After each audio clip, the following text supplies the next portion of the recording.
So, the big question is this: how are ambitious people like us, who don't have a lot of resources, did not go to Ivy League colleges, were not born into wealth, how do we become resourceful enough? Use our creativity, our dedication, and a little bit of crazy to bootstrap our way to realizing our dreams. Whether it is launching a new company, launching a new app, or making it to the top of the corporate ladder. That is the question, and this podcast will give you the answers. If you like this video, do not forget to hit that like button now. Or if you want us to improve our content, go ahead and hit the thumbs down button and give us your feedback in the comment section below. Here at Tetranoodle, we are passionate about entrepreneurship, technology, and innovation. Every week, we bring you insightful and engaging interviews, tips, tricks, and strategies to help you grow your business or rise in your corporate profession. So, if you're new here, please consider subscribing. And do not forget to hit that bell icon so that you are notified when we publish new content. Hello, and welcome to this new episode of Bootstrapping Your Dreams Show. And I'm very excited to have a very special guest today. His name is Evan Carmichael, and I'm sure you've heard of him. Evan is a well-known member in the online entrepreneurship communities.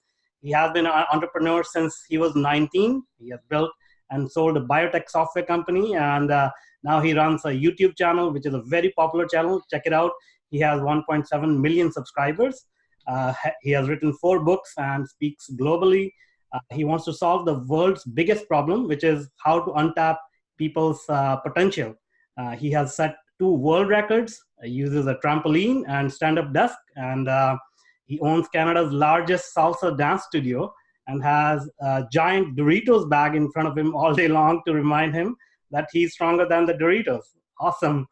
So welcome, Michael. We are so excited to have you here. Thanks a lot, man. Let's bootstrap our dreams, make it happen. Awesome, that's great. So let's kick things off by understanding your journey. How did you start your journey, entrepreneurial journey at 19? So I had a lot of entrepreneurial tendencies growing up. Uh-huh. I made my first 10 cents, 5 cents by selling art when I was 5 years old. Sold it to my next door neighbor. Just drafted my younger sister with me. We made some art and sold it to my neighbor. But I did a lot of baseball cards and garage sales and all that stuff growing up. But I am how old am I now? I'm 39. Growing up, entrepreneurship wasn't popular, wasn't a career option, and there was nobody in my life who was an entrepreneur. So I thought I wanted to be a banker because I liked working with money. And I had an opportunity when I was 19, the hardest decision in my life, either become an entrepreneur, own 30% of a company in biotech and make $300 a month, or take 6-figure jobs, travel around the world, doing the banking job that I thought I wanted. And I went down the entrepreneurial path because I didn't want to live with regret of not knowing. And I haven't looked back since. Never had a job ever since. That's awesome. That's great. So did you face any early challenges? Did you make any early mistakes when you started off? Lots. I'm still making mistakes. Yeah. Like if you're not making mistakes, you're not trying. That's if you're not making mistakes, and then you're just staying inside your comfort zone, and you're never going to win doing that. I think my early mistakes were more around just not feeling like I was good enough. I felt I was too young. So I was 19 years old. I was selling to people who were, 2-3 times my age. Science was my worst subject. And now I'm in a biotech software company. So I'm selling to scientists. And I felt like they're not going to take me seriously. So I avoided the phone. I avoided in-person meetings. I did everything only by email. And about a year in, I realized they don't actually care how old I am. All they care about is, can I help them? Does my product provide value? And so I had to destroy that limiting belief that I was too young to have success. Yeah, that's so important to understand our own limiting beliefs and try to address them, get rid of them. That's great. In my opinion, entrepreneurship success is all about your mindset, and it's a very mental game rather than more, tactical game. So have you noticed over the years, how is your mindset? Obviously you're super successful. So I want to understand how your mindset is different than others. Like, have you drawn any any distinctions there? I think a couple things really help. Mm-hmm. And this is not just me. It's what I've found in all these successful people. And I'm still trying to get better at doing all these things myself. But first, idea to action. You get an idea, you got to do something about it. Yeah. Successful people act without having full information. People who aren't successful, they think and they plan and they tinker and they're perfectionists and they never release anything. Yeah. You have to be willing to release. So the shorter you can close that gap where you get an idea and then you just go do something small on it. Doesn't mean you go mortgage your home and start this business just because you thought about it today. Yeah. But you have to do something today in the moment as soon as you get the idea. Trust that your ideas are good. Yeah. Trust that idea that came to you is a good idea, and then do something about it instead of just thinking, tinkering, planning. Yeah. Second, expect failure. Expect it not to work. Expect it to suck. Expect people to crap all over your ideas. Expect people to tell you that it's never going to work out. I fail way more than I win. Mm-hmm. And that's what you'll find most successful people do. They get some wins, but most days it's just failure after failure after failure. And that's part of the process. Yeah. And you have to be okay with that. It doesn't mean that you fail as a human. It just means that idea, that version of your idea didn't work out. Mm-hmm. And I think people take those failures too personally and they say, well, because my first video didn't go viral, I suck as a human being. Yeah. That is not how successful people look at their business. Yeah. And then if I had to give a third, I would say just that belief in yourself that you can do it, that you're a genius, that you have great skills, that your ideas are worthy, that it's going to work out, that you can be different, even though your family, your friends, your community are all doing something totally different. Yeah. It takes a lot of belief in yourself to step outside what most people are doing to chase down your dreams. Yeah, for sure. Yeah. Now you brought up two very important points, and thanks a lot for that insight. That's really helpful. So you brought up 2 points. Expect failure. So how do you train your mind to keep going in the face of failure? Like as you said, and I experience it all the time in my own life. There are many more failures than successes. But how do you suggest we keep going and encourage ourselves? You tie your self-worth to the effort, not the result. Yeah. You have to be proud of your effort, where most of us, we tie our self-worth to winning, to the result. Yeah. If you tie your self-worth, your self-confidence, your self-love to just winning, then you're only going to enter into games that you know you're going to win at. Yeah. And so then you play small for life. For sure. But if you tie your self-worth to the effort that you're trying, are you proud of your effort? Right? Like when you sleep tonight, when you put your head on the pillow tonight, are you proud of what you tried to do today, the effort? Yeah.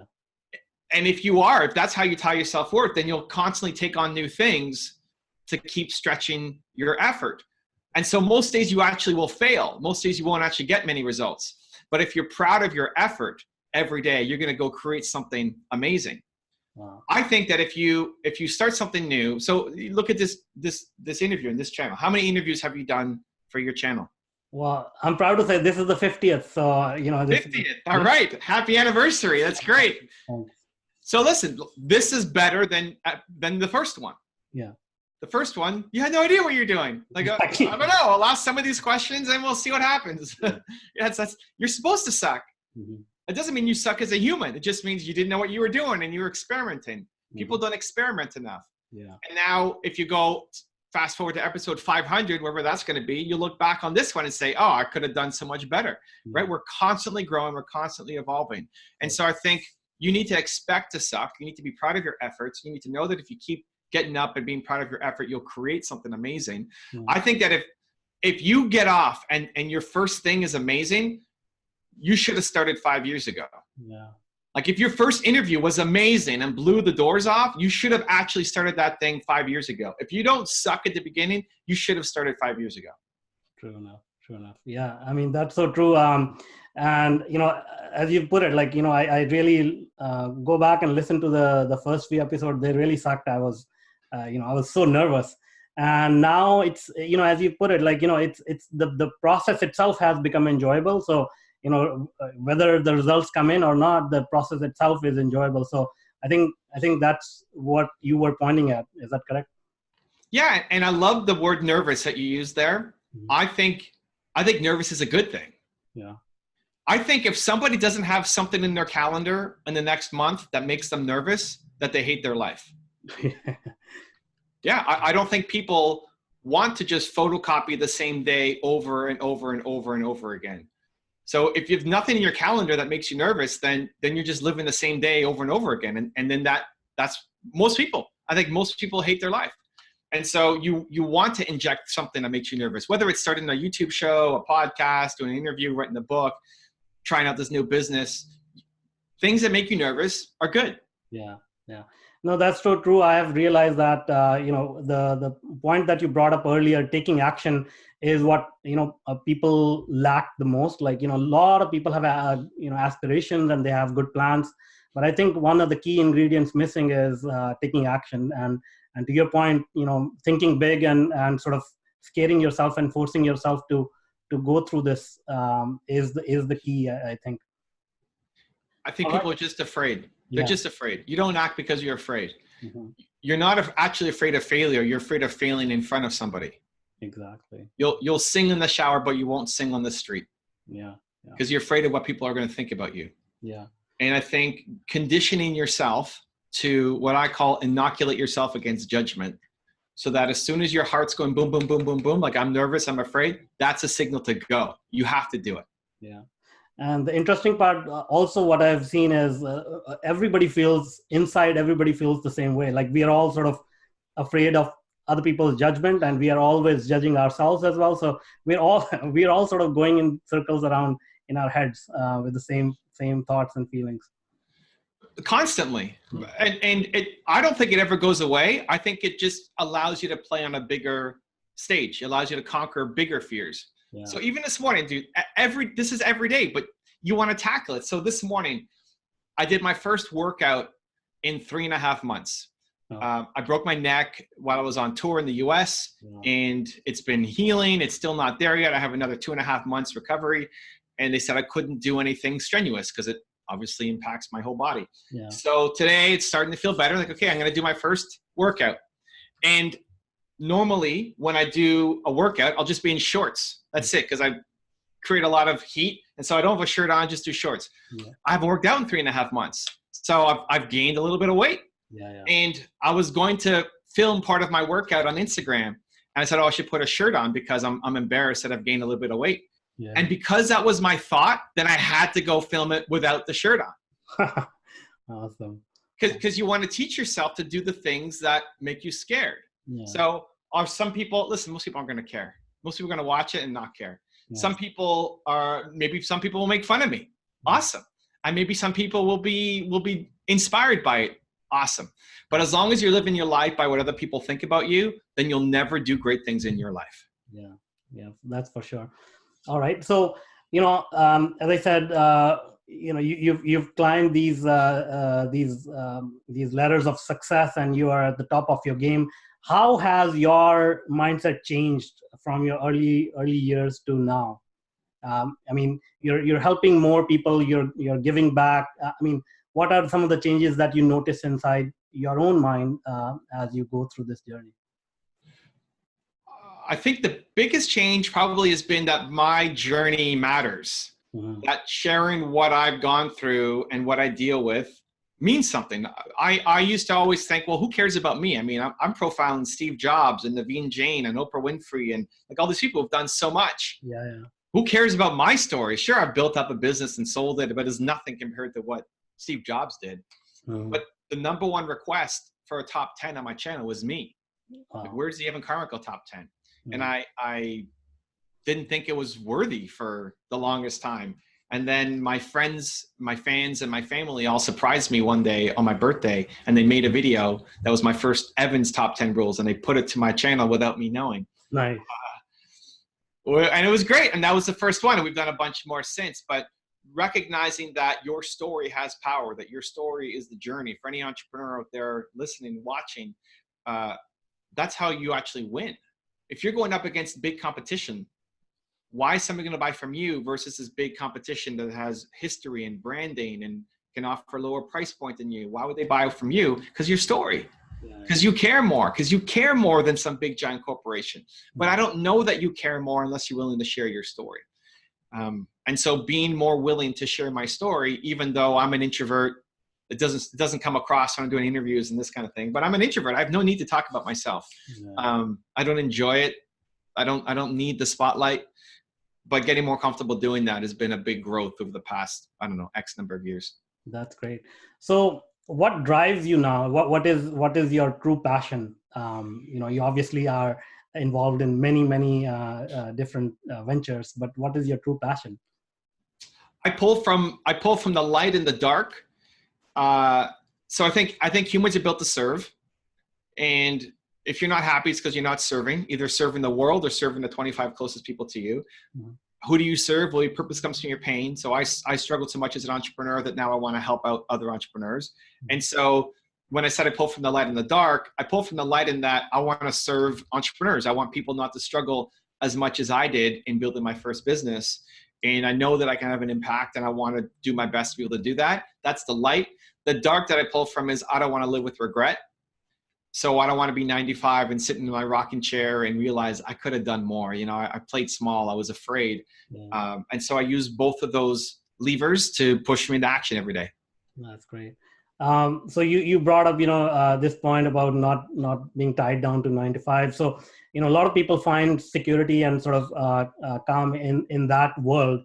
But do you think you have to be a little bit crazy to be an entrepreneur, to make a decision to sort of let go of that security? I think it's only getting easier. Oh yeah. I think every day it becomes easier to be an entrepreneur. I think if I'm looking at my parents coming back to my age, the opportunities weren't there. You had to be crazy. For my parents to be my age and start a business back when they were my age, it would have been crazy. Just the infrastructure wasn't set up. You would have to have quit your job, go deep into debt, buy some building. Like it didn't make sense. Mm-hmm. The idea now that you can make money from your cell phone is crazy. Yeah. Like parents don't understand that. Like it's just a different era. And so it's only getting easier. The idea of being able to work part-time on your business and have a side hustle is only getting easier. Yeah. And so I don't think you have to be as crazy anymore. I think 50 years ago, you had to be crazy. Yeah. And every day that's come since, it's a little bit, there's no reason why everybody can't go and try. I think everybody should try. Not everybody needs to be a crazy, huge entrepreneur, but I think you won't know until you try. And it's never been easier to try. So keep your 9 to 5 job if you like it. And then every night for an hour, try being an entrepreneur and see how it goes for you. Wow. It's possible. Yeah. And it's never been easier. And good news, tomorrow's going to be even easier. Nice. All right, now let's talk about some tactical things that you share and teach. So in your book, Your Own Word, you talk about using one word and selling values rather than features. And in that book, you're using an example of a florist, and he's selling calm. So tell us a little bit about that. What is this concept of your one word? Did you figure out your one word? Sorry? Did you figure out your one word? My one word is adventure. Adventure, great. So this is how it works. People want to feel first before they ever listen to any advice you're going to give. They want to feel first. And so you're talking about bootstrapping entrepreneurs. The people who should come and listen to you are the ones who want to brace themselves for an adventure. Somebody wants more adventure in their life, they're going to come to you. If you do a good job of marketing that way. So your question should be about adventure. Your mindset should be about adventure, helping people get through the bootstrapping phase of building their business. Yeah. When you understand what your core value is, then you can build a life and a business around it. Yeah. Understand that it's the feeling first. So in my content, I want people to believe in themselves. That's my one word, is believe. That's always my interview. I want people to leave feeling like they believe in themselves a little bit more. I may not achieve that. I may suck. Maybe this is the worst interview you've ever done. I don't know, but it's always my intent. That's always my goal, is to spread more belief. And so same thing for you would be, I want to spread more adventure. Yeah. Somebody who's afraid to be adventurous, I want to hold their hand and take that jump with them. I want to show them that it's possible. I want to encourage them to be brave and be bold and say yes to the adventures ahead of them in their life. And that's what people should come to your content expecting. And you bringing on guests who have that adventurous feeling will make you come alive. Yeah. You just love it more than somebody else who's afraid to take an adventure. Yeah. And so having that branding allows people to want to subscribe to you instead of just listening to one interview. They want to subscribe because, yes, I want that hit of adventure. I want that reminder every day to be a little bit more adventurous. That's what they'll come to you. And I think everybody has their own one word core value. And when you bring that into your business, it allows you to attract more ideal customers to you. Awesome. So do you think that understanding that core value is important for companies or even solopreneurs and for everlasting brand? Absolutely. I mean, I think it always has been. I think if you look at most brands, they all have a list of core values. I'm not actually spouting anything new. Everybody's had core values. Go to any big company and look at what their core values are. They have this list of 7 to 13 core values. Mm-hmm. The problem is they're not living them. Go talk to anybody in the company. Go talk to the CEO of the company and ask them, what are your 13 core values? Yeah. And I bet that most CEOs couldn't list all 13 without looking them up. Yeah. That's the problem, is you're not living it. Mm-hmm. So if you're not actually living your core values, then you're not making decisions to them. You're not happy. You're not creating the right kind of products and services and atmosphere and company that you want. A big company is a lot harder time doing this, because if you're trying to shift culture and you've got 10,000 employees, it's a lot more difficult. If you are a solo entrepreneur, it allows for a lot speedier growth. So for example, if your one word is adventure, if the next step of your YouTube career, for example, is to hire an editor, you want to hire an editor who's going to take charge of everything for you. Yeah. You should want to get an editor who believes in adventure. Mm-hmm. You need an adventurous editor. If somebody, it's not good enough for somebody just to have the technical skills. They can't just learn how to put lower thirds in and do effects on the screen. They have to like adventure. Because if they like adventure, one, they're going to come up with way better ideas for what to do on the editing side, because they're tied to your mission. And two, they're gonna love doing their job a lot more, and you're gonna love having them on board with your company as well. You end up getting not just their minds, but you get their heart and soul. Nice. Most businesses aren't clear on what their values are, because most entrepreneurs aren't clear what their one word. They don't know. They haven't done the exercise. But when you go through it and you figure it out, it allows you then. There's nothing wrong with people who aren't adventurous, but just don't go work for you. You're going to want people who want to take adventures. That's going to be the best culture for your business. Okay, awesome. So, earlier you mentioned the importance of taking action and being imperfect and just getting things done, and even if they are imperfect. So don't you think that that has a danger of leading us to mediocrity? I think the opposite. I think people who are just stuck in perfection mode, they never create anything, and then you perpetuate mediocrity. I think the path through is by experimentation, is by releasing and then improving, releasing and then improving, releasing and then improving. So for example, if you look at what I do in terms of helping people believe in themselves, you might look at someone like Tony Robbins. Right? I love Tony. We worked with him for 4 years on the channel, so he's a friend of the channel. I could easily say, well, Tony Robbins already exists. He's doing his thing. Should I not make my YouTube channel? Should I not write my book? Should I not do what I'm doing, even though I'm not as perfect as Tony is? If I took that mindset, then the 250 million plus people who've seen my videos won't have seen the videos, right? And so even though it's not perfect yet, the strive for perfection I love. But it has to be combined with taking immediate action. I think if you don't take action, that's how you perpetuate mediocrity. So you take action, accept imperfections, and then you improve yourself along the way, right? Always, 100%. Okay, now let's talk about your mission. Your mission states you want to untap human potential. So tell us about that. That's a huge statement. So tell us about that. How did you come up with that mission, and what are you doing about it? So first, I think everybody should have some kind of mission. I think I'm not a big believer in 5-year goals or 10-year goals. I don't think they actually serve you that well. But I think everybody needs to have a mission. You need to have a guiding light. You need to have a compass where you're going. And your mission should be something so big that you're never going to accomplish it. So I want to solve the world's biggest problem. I don't think the world's biggest problem is cancer or poverty. I think the woman who solves cancer should have already solved it right now, but instead she's some account manager at a legal firm. She's just doing the wrong thing. I think everybody has Michael Jordan level talent. I think everybody's a genius. Everybody watching, I think you're a genius. Mm-hmm. You have genius level abilities at something. Yeah. Most people either they never find it, or they don't believe in themselves enough that they even have something. Yeah. And so they settle for mediocrity. They settle for a life they don't like, but they know, there's another gear, you're capable of more, but you're stuck doing this thing that you don't like. Yeah. But you didn't believe in yourself enough to chase it down. And so I think that's the world's biggest problem. And that's what I wake up every day trying to take on. That's awesome. That's great. All right. So you also use this concept of circle of potential. And I know we are almost running out of time. So, last couple of questions. So circle of potential, can you tell us a little bit about that?